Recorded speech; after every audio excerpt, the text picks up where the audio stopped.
व्यर्थ के बकवाद करने वाले लोगों की तरफ मत देखो, ये क्या कह रहे हैं, क्या बोल रहे हैं, और तुम भी व्यर्थ का बकवाद मत करो। अपने समय को कीमती मान करके निरंतर प्रिया प्रीतम का नाम जप करो, उनके गुण लीला गाओ, उनकी सेवा में रहो। कभी प्रपंच की बातें, कभी प्रतिष्ठा का चिंतन, कभी नाना प्रकार के मान सम्मान का चिंतन, ये घुसने ना पावे हृदय में। बहुत सावधान रहना चाहिए साधक को।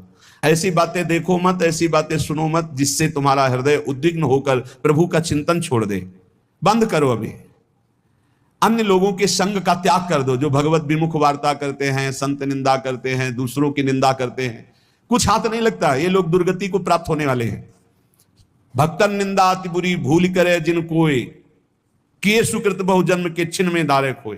पर निंदा के किए ते नहीं, आवत नहीं कछुआत, मूर्ख पर्वत पाप को ले चल अपने साथ। तो अलम कश्यापि संगत्या, ऐसा संग मत करो जिनके पास बैठने से भक्त निंदा, जन निंदा, भगवत निंदा हो। ऐसे से दूर रहो। अलम, बंद कर दो ऐसे लोगों का संग। रात दिन हम श्यामा श्याम का नाम जप करेंगे, श्यामा श्याम के लीला गुण गाएंगे, श्यामा श्याम के ही धाम का शोभा का चिंतन करेंगे। जब तुम अपना जीवन श्यामा श्याम के चरणों में न्यौछावर कर दोगे तो पूरा भार श्यामा श्याम ले लेंगे और तुम्हारे हृदय में मस्ती आ जाएगी। जो ऐसा निश्चयी होता है, दृढ़ निश्चयी, उसके अंदर दृढ़ विश्वास, तो उसके हर समय भगवान की स्फूर्ति होती रहती है। भारी प्रतिकूलता में भी भगवान का सानिध्य अनुभव होता है। वो अनुकूलता में तो भगवान के दुलार को देखता है, लेकिन प्रतिकूलता में भगवान की विशेष कृपा को देखता है। ये संयोग, ये वियोग, संसार की ये द्वंद्वमयी वृत्तियां भक्तों के हृदय में नहीं चुभती।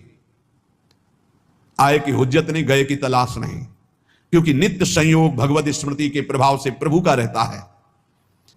शोक, विषाद बहुत ध्यान देने योग्य विषय है।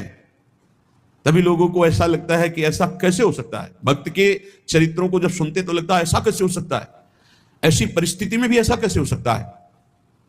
क्योंकि तुम मानसिक बुद्धि से युक्त हो और वो भागवतिक स्थिति से युक्त है, इसलिए तुम उसको पार पा ही नहीं सकते। जब तुम अपना जीवन श्यामा श्याम के चरणों में समर्पित कर देते हो हृदय से, फिर उनकी कृपा से सब विघ्न दूर हो जाते, एक अपार मस्ती रहती है।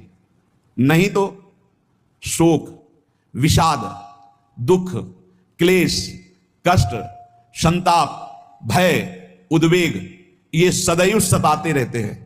इसी से डिप्रेशन होता है।